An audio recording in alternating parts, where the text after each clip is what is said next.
बच्चे कैसे हैं भैया, कैसे हैं सब लोग, कैसे हैं भाभी जी, तबीयत आपकी कैसी है?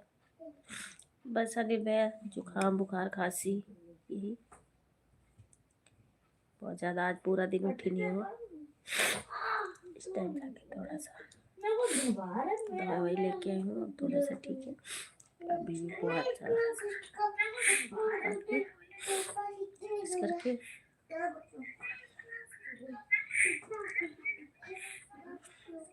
कि चलो थोड़ी देर लाइव आ जाती हूँ। तो एक तो अंगूठा में पता नहीं क्या हो गया है मेरे, इतना दर्द होता है कि क्या बताऊँ उंगली में। पता नहीं क्या हो गया है मेरे, इतना दर्द होता है कि क्या बताऊँ। कुंजा भाभी